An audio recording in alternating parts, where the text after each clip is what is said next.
Le docteur Martial Aïpo, en séjour sur les bords de la Seine à Paris, a posé ce vendredi 20 septembre 2013 devant la presse un diagnostic sombre de la situation sociopolitique en Côte d'Ivoire. Pour l'essentiel, il a invité Alassane Ouattara à se retirer de la course à la présidentielle de 2015 pour éviter à la Côte d'Ivoire un autre bain de sang. Devant la presse hexagonale rassemblée au Presse Club de l'hôtel Pullman dans le 14e arrondissement de Paris, le président de l'Union pour le développement et des libertés, UDL, y est allé à fond pour fustiger l'échec de la classe politique actuelle qui est, à ses yeux, la source de tous les maux dont souffre la Côte d'Ivoire. C'est pourquoi il juge injuste que Laurent Gbagbo soit à la CPI. Ce n'est pas l'individu Laurent Gbagbo qu'il faut condamner, c'est tout le système qu'il faut condamner, dira Martial Aïpo. Pour conclure sur ces propositions, Martial Aïpo invitera le gouvernement ivoirien à dissoudre la commission électorale indépendante actuelle et à faire nommer un président du Conseil constitutionnel à vie qui soit indépendant. Dans ce contexte, il est prêt à gouverner la Côte d'Ivoire, à condition que les élections ne soient pas organisées par les trois Bakayoko, c'est-à-dire de l'intérieur, de l'état-major et de la CEI. Docteur Martial Aïpo, vous venez de vous adresser à la presse et en résumé, vous estimez que la classe politique doit se renouveler, la classe politique en Côte d'Ivoire, et vous lancez un appel au président Ouattara pour qu'il ne se présente pas en 2015. Est-ce que vous pouvez aller au fond de votre idée? Disons que nous avons considéré aujourd'hui que la crise que nous avons traversée doit nous donner à réfléchir. Les prochaines élections ne devraient pas être le lieu d'un pugilat ou alors d'une autre guerre. Et c'est pour cela que nous considérons que le président Ouattara, vu sa position, peut aujourd'hui libérer la Côte d'Ivoire en faisant en sorte que les enjeux personnels ne soient pas la cause d'une autre empoignade guerrière dans le pays. Nous souhaitons qu'en tant que crème d'une élite africaine, ils choisissent l'option de faire en sorte que notre pays entre dans la démocratie, dans la troisième république démocratique et participative. Ne pas le faire, effectivement, serait suivre les conseils de ceux qui souhaitent qu'il soit candidat à sa propre succession.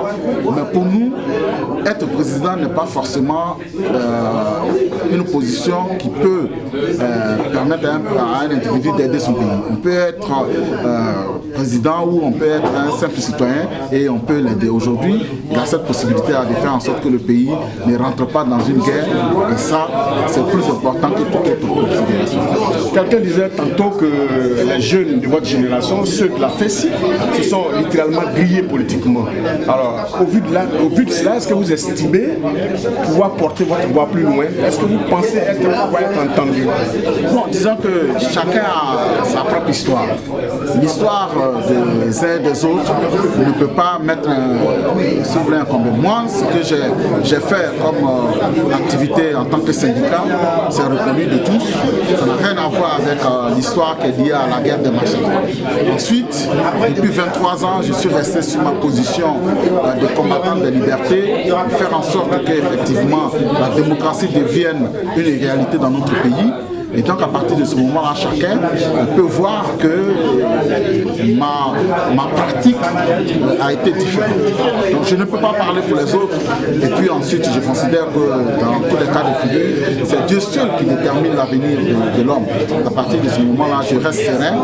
Je considère que ce qu'il faut aujourd'hui pour la Côte d'Ivoire, c'est des hommes et des femmes qui sont intègres, qui souhaitent qu'il y ait des changements de fond et non pas une instrumentalisation des peurs ethniques ou la manipulation du sentiment d'appartenance à son pays pour qu'ensemble ils puissent rebâtir une nation. Voilà, on rebâtit cette nation, vous faites partie de ces hommes-là.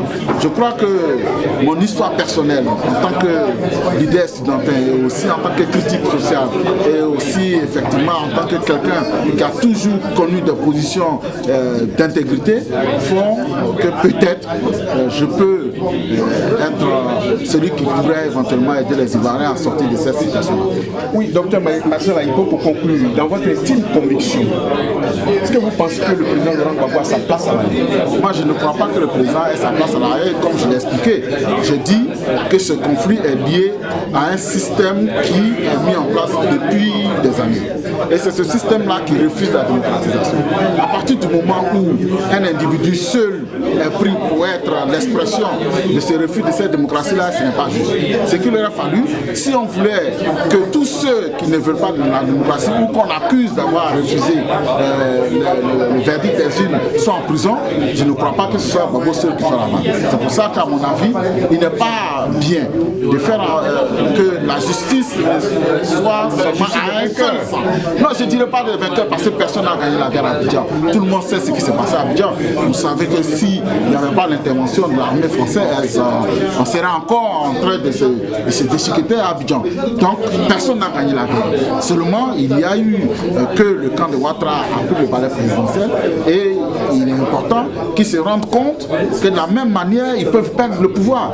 Et il ne s'agit pas encore de revenir encore à la pourchasse de ses supporters, etc. C'est pour ça que je pense aujourd'hui qu'il a déjà lancé un message fort en libérant ceux qui ont été emprisonnés. Mais il faut qu'on aille plus loin. Il faut qu'on s'assied autour de la table et qu'on discute des problèmes de fond. Et dans ce cadre-là, le président Gbagbo qui est parti à l'AE, on peut éventuellement discuter de cela et comprendre qu'en réalité, ce n'est pas lui le problème. Le problème, c'est le système. Et si on trouve que c'est le problème, que le système, en ce moment, on trouve des solutions et on peut retourner à une situation de paix et de sérénité générale. Voilà ce pourquoi j'appelle le président Ouattara à organiser des états généraux ou alors le forum de réconciliation. Deuxième version, que lui-même il pourrait éventuellement appliquer les résolutions. Docteur Marcel Aïpo, nous vous disons merci. C'est moi qui vous remercie. Téléspectateurs de 20 News TV, nous étions en compagnie du docteur Marcel Aïpo, qui est le président de l'UDL, c'est bien ça. Il est en conférence à Paris au Presse Club. Et merci de nous avoir suivis et à bientôt.